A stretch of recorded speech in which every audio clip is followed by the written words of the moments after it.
Salut, dans la vidéo d'aujourd'hui, je vais vous parler des dangers des paris sportifs en commençant par les pièges dans lesquels il ne faut pas tomber, les conséquences graves que peuvent entraîner une mauvaise approche des paris sportifs et des jeux d'argent en général, et puis également les méthodes pour s'en sortir, c'est-à-dire comment faire pour arrêter les paris sportifs, mais aussi si vous décidez de persévérer et de continuer à parier, par quels moyens, en utilisant quelle méthode, vous allez enfin pouvoir arrêter de vous ruiner en devenant un parieur gagnant. Cela grâce notamment à une technique que j'utilise depuis plus de 14 ans. Alors la plupart des parieurs commencent très jeunes, souvent dès 18 ans, et pour beaucoup d'entre eux, l'accès aux paris sportifs est synonyme de gain d'argent rapide et facile. C'est donc sans aucun doute, sans aucune expérience qu'ils se lancent dans ce nouvel univers, mais surtout sans aucune règle. Et le fait de ne pas se définir de règles va nous faire commettre 3 erreurs majeures. On va notamment parier sur des grosses cotes en utilisant principalement les paris combinés. On ne va pas se définir de limite de mise. Un coup, on va miser 30 €, puis la fois d'après, ce sera 100 €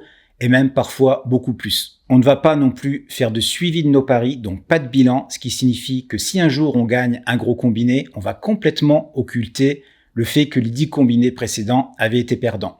On ne va en fait retenir que le positif et continuer à parier de la même manière, c'est-à-dire alimenter notre compte dès que notre balance sera un peu basse. On aura bien conscience qu'on perd de l'argent, mais on ne saura jamais vraiment combien, car on aura peur de la réalité. Et c'est en effet à ce moment-là que tout peut basculer. Dans certains cas, le parieur va se dire « Stop, j'arrête les dégâts, les paris sportifs j'ai essayé, mais c'est pas pour moi ». Malheureusement, dans la majorité des cas, c'est pas ce qui se passe. On s'obstine et on va avoir cette obsession de vouloir se refaire et de chercher à rattraper nos pertes. Et là, les paris sportifs vont commencer à nous pourrir la vie. Le plaisir de parier va se transformer en besoin de jouer, car on ne peut pas faire le deuil de l'argent perdu. Vous allez tout essayer, comme les méthodes miracles, mais surtout passer tout votre temps à parier et à perdre encore et encore plus d'argent. Vous n'aurez plus de vie sociale et votre vie va devenir un cauchemar. J'ai rencontré une personne il y a quelques semaines qui m'a raconté que son mari pouvait parfois parier son salaire en quelques paris. Il est en fait en plein dans cette spirale infernale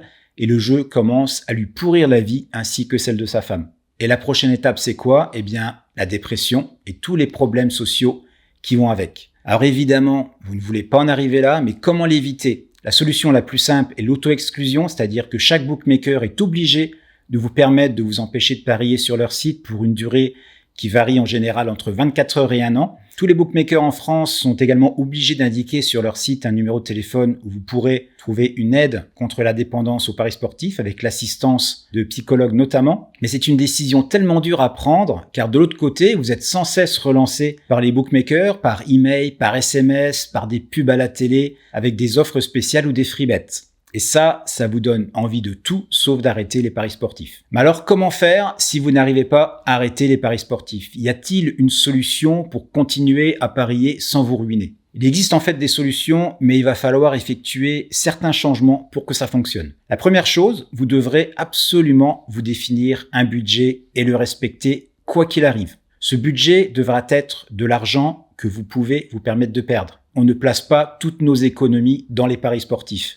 Par exemple, pour chaque saison, vous vous dites que vous avez 2 000 € à consacrer aux paris sportifs. Vous allez donc miser en fonction de cette somme et ne jamais déroger à cette règle. Il est également indispensable d'effectuer un suivi de vos paris pour savoir en tout temps où se situe votre progression. En faisant cela, on est déjà sur de très bonnes bases, mais il reste le plus important.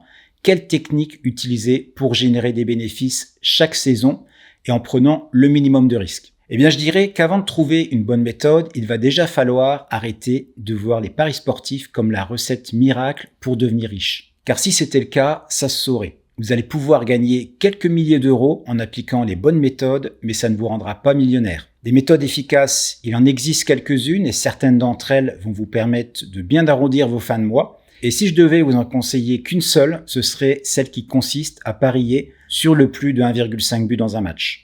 J'utilise cette méthode depuis 2008 et jamais je n'ai fini une année dans le négatif en l'utilisant avec constamment des bénéfices entre 30 et 40% chaque année et parfois même plus lors d'une excellente saison. C'est tout simplement la technique de pari la plus sécuritaire que je connaisse, déjà car elle me permet de ne risquer au maximum que 2% de mon capital sur chaque pari. Et surtout, c'est une méthode pour parier en direct et ça va vous donner un avantage énorme par rapport aux autres paris plus classiques. Alors je ne voudrais pas que cette vidéo dure 20 minutes, donc si vous voulez tout savoir sur cette méthode, je vous en dis beaucoup plus dans une série de 4 vidéos complètement gratuites que j'ai réalisées. Et pour les recevoir rien de plus facile, il vous suffit simplement de cliquer sur l'image qui se trouve juste en dessous en description de cette vidéo. À très bientôt.